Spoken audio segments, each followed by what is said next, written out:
Cyril's face was unreadable. "Please," she replied after a long pause, "come. We have prepared a facility for you to begin your work." The Zion facility was like no lab Helena had ever seen. The walls pulsed with a soft light, every surface constructed of the same translucent crystal that made up the city. It felt as though they were inside a living, breathing organism. Helena and her team swiftly set up their equipment, prepared to begin the monumental task of introducing human adaptability into the Zion genetic structure. The Zion scientists watched with wary fascination as Helena briefed them. One among them, Lusa, seemed particularly disturbed. Her skin shimmered in deep purple, a color Helena had quickly learned reflected Zion discomfort. "So you propose to insert human genetic material into our people?" Lusa's voice was tinged with disbelief. "Yes," Helena responded gently, yet firmly. "It's a controlled process. We've run countless simulations. Human DNA is adaptable, highly compatible with many species. This is about survival, not transformation." Cyril listened silently, her gaze intense. "Then we proceed. But understand, Dr. Carter, this challenges the very foundation of who we are as a people. There may be resistance."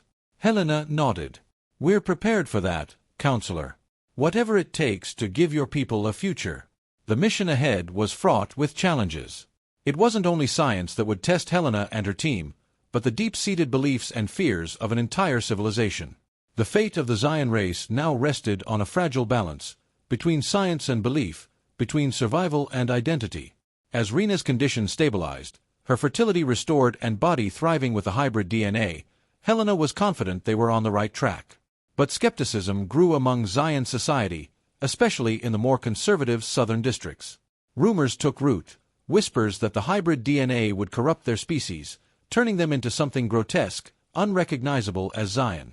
The idea of human DNA mingling with theirs became a point of tension, especially among those who saw it as a violation of their cultural purity. The protests began with small groups gathered in the streets, holding signs with phrases like "Keep Zia pure" and "Reject human interference." At first, the protests were peaceful, but Helena sensed the mounting anger and fear. Inside the research facility, as Helena and her team prepared for the next phase, Dr. James Winters approached her, holding a tablet, his expression grim. "Helena, you need to see this." He handed her the tablet. She scanned the report, her stomach sinking. "More protests?" she asked, though she already knew the answer. "It's more than protests now," James replied, crossing his arms. "A group tried to storm the Southern Research Facility. Authorities had to step in." Helena rubbed her temples, feeling the weight of the resistance they were up against. "They don't understand. This isn't about making them human, it's about giving them a future. To them, we're outsiders imposing foreign biology. They see it as an invasion." Helena paced, the severity of the situation pressing on her. They'd prepared for skepticism, but not for this level of hostility. If these protests keep escalating, the Council may be forced to shut down the program. "What do you suggest?" James asked. "More forums, more data." She shook her head. "We've tried. The issue isn't just science. It's about culture, fear of the unknown." The lab doors slid open, and High Counselor Cyril entered, her presence commanding as ever. Yet today, her violet eyes held a fatigue that matched Helena's own. "We need to talk," Cyril began, her voice steady but carrying an unmistakable edge of urgency. "The unrest is spreading. Some factions are calling for an immediate halt to the hybrid program." Helena's heart sank. "But we've already seen success with Rena. The hybrid DNA is stabilizing your genome." Cyril nodded, but her expression was troubled. "I know. But fear has taken root. Some believe that by incorporating human DNA, we're surrendering our identity as a species." James leaned forward. "But the human DNA is only a tool. It won't change who you are." Cyril's tone softened. "Many do not see it that way. Now even some council members are beginning to sympathize with the opposition." Helena's mind raced. If the council withdrew its support, their progress would be for nothing. "We can't let that happen. We need to convince them this program is essential to survival." Cyril sighed, her shoulders slumping. "Logic and data are falling short. But there may be another way, something personal." Helena raised an eyebrow. Personal. We need someone the people trust, someone who's undergone the hybrid procedure, to show them it doesn't change who they are. Cyril's gaze was sharp, hopeful. Rena might be the answer. If she could speak to the public, they might listen. Helena nodded. It made sense. Rena, their first successful subject, could embody the program's success and reassure the people of its safety. I'll talk to her. If she's willing, we could arrange a public demonstration. Cyril smiled faintly, though the tension remained in her eyes. This may be our best chance. The following day, Rena stood before a small group of Zion citizens in the capital, her voice carrying a calm yet powerful conviction as she addressed the crowd. I am still Zion, Rena began, her tall figure illuminated in the soft sunlight. I have undergone the hybrid procedure and stand before you healthier than ever. Human DNA hasn't changed who I am, it's given me a future.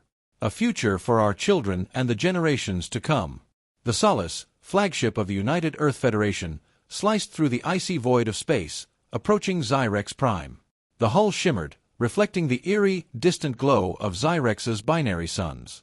Standing alone by the viewport, Dr. Helena Carter's gaze was fixed on the approaching world, her mind racing with the magnitude of the mission she faced.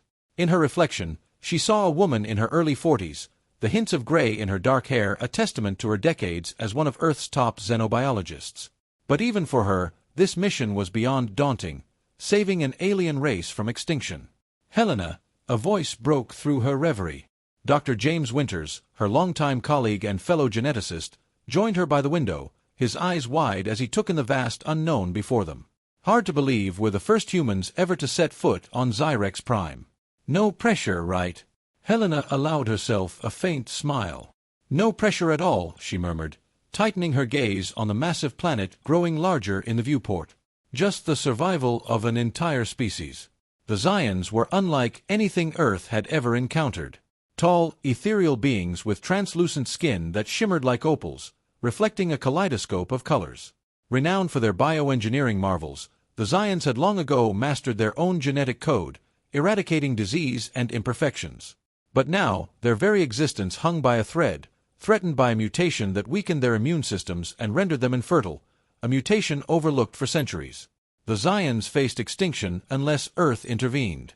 They're looking to us because of our adaptability, Helena explained, breaking down the data on her screen. Our species might have flaws, but our DNA has survived the worst the universe can throw at it. James raised an eyebrow, his intrigue tinged with skepticism. And they're willing to adopt our primitive biological solutions? The Zions, adapting to our DNA.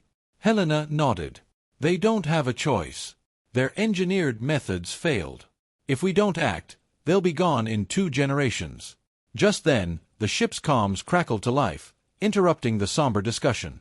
Dr. Carter, Dr. Winters, we're preparing to land on Zyrex Prime. Please report to the docking bay. Straightening her lab coat, Helena took a deep breath, her heart pounding. This was it. In the bustling docking bay, Helena and her team prepared to disembark. The sleek metallic interior of the Solace was a stark contrast to the alien beauty that awaited them on Zyrex Prime. As the docking hatch hissed open, Helena caught her first sight of the Zion city, a surreal vision of towering crystal structures spiraling into the sky, their surfaces shimmering in the binary sunlight. It was as if the entire city was alive, vibrating with an almost musical hum, a world where nature and technology coexisted in perfect harmony. At the base of the docking platform stood a delegation of Zions, with the High Counselor, Cyril, at their center, the very leader who had sent out the desperate plea for human intervention. Cyril towered over the humans, her frame slender and almost fragile, her violet eyes filled with both curiosity and an unmistakable wariness. Dr. Carter, Cyril greeted her, voice soft yet commanding. Welcome to Zyrex Prime. We are grateful for your assistance in this time of need. Helena stepped forward, bowing respectfully. We're honored, Counselor. Our mission is to help in any way we can. Cyril's gaze scanned over the human team, her expression tense. Understand, Dr. Carter, that our people face an extinction event if a solution isn't found. We've exhausted every technological option. Your methods, though foreign, may indeed be our last hope. Helena exchanged a look with James before turning back to Cyril. We've reviewed your data, Counselor. Introducing human DNA could stabilize your genome and reverse the infertility issue. It's unconventional, yes, but it's our best shot. The crowd was silent, eyes fixed on Rena. Helena watched from the sidelines, her heart racing, knowing this moment was pivotal. If Rena could sway the public, they might just save the program. Slowly, nods began to ripple through the crowd, the murmurs of dissent fading into quiet discussions of hope. For the first time in weeks, Helena felt they had a real chance. Helena and her team worked tirelessly in preparation for the pivotal demonstration. This event had to be flawless. The future of the hybrid program, and the survival of the Zion race, depended on it. When the day arrived, anticipation crackled in the air as thousands of Zion gathered in the grand square. Their translucent skin shimmered under the light of Zyrex Prime's twin suns, and a hushed excitement rippled through the crowd. Helena stood near the stage with James and the team, watching as the test subjects took their places. At the forefront stood Rena, her tall, graceful form radiating confidence. She had become a symbol of hope, living proof that human DNA could save the Zion people without compromising their identity. As the tests began, the crowd watched in awe. Rena and the other subjects displayed remarkable strength, agility, and mental acuity, each task designed to highlight the profound improvements in their health and capabilities. Every move was fluid, every reaction swift, as they showcased abilities that exceeded even the most optimistic projections. Rena, in particular, captured the crowd's admiration. She moved effortlessly, her translucent skin glowing in its natural opalescent hue, her violet eyes sharp and alive. She was still Zion, but now stronger and healthier than ever. She had not lost her identity, she had fortified it. Rena's presence alone seemed to melt away any lingering doubts, her every step a testament to the program's success. When the final test concluded, a series of complex mental exercises testing memory, logic, and problem-solving, Rena turned to the crowd, her voice steady and resolute. "I am still Zion," she declared, her words carrying across the square. "I have not been changed into something else. My heritage, my spirit, my identity remain intact. The hybrid program has given me my life back, and it can give our people a future." A murmur spread through the crowd as Helena felt the energy shift. The fear that had gripped Zyrex Prime for so long began to dissolve. Skeptics and onlookers alike saw the truth with their own eyes. Even Councillor Vesa, a vocal opponent of the program, stood in the square, watching with a mixture of disbelief and realization. This was undeniable proof. When Rena stepped down, Cyril took her place on the platform. Tall and poised, her voice carried a quiet strength. "We stand at a crossroads," she announced. "Today, we have witnessed the hybrid program's success. Our people are strong, our identity intact, and our future within reach. This is not only about survival but about embracing a future where we adapt without losing who we are." She paused, her gaze sweeping across the crowd. "Let us not fear change. Let us remember that our past has brought us here, but it does not bind us when our future is at stake." The square was silent, absorbing her words. Then, applause began to spread, starting as a ripple but quickly building into a thunderous ovation. Zion of all backgrounds stood cheering for Rena, for Cyril, and for the future they could now believe in. Standing beside her, James grinned. "I think we did it." Helena nodded, her heart racing. "We didn't do it alone. The Zion made the choice to trust us. That's what saved them." In the days and weeks that followed, public support surged as thousands of Zion volunteered for the procedure, their fears eased by the demonstration's undeniable success. Health improved, fertility was restored, and the genetic mutation was slowly being eradicated, all without altering the Zion essence. Even traditionalists, once staunch opponents, began to accept the hybrid program as their best path forward. One evening, as the twin suns dipped below the horizon, casting the sky in hues of purple and gold, Helena stood on the balcony of the research facility, gazing out over the crystalline cityscape.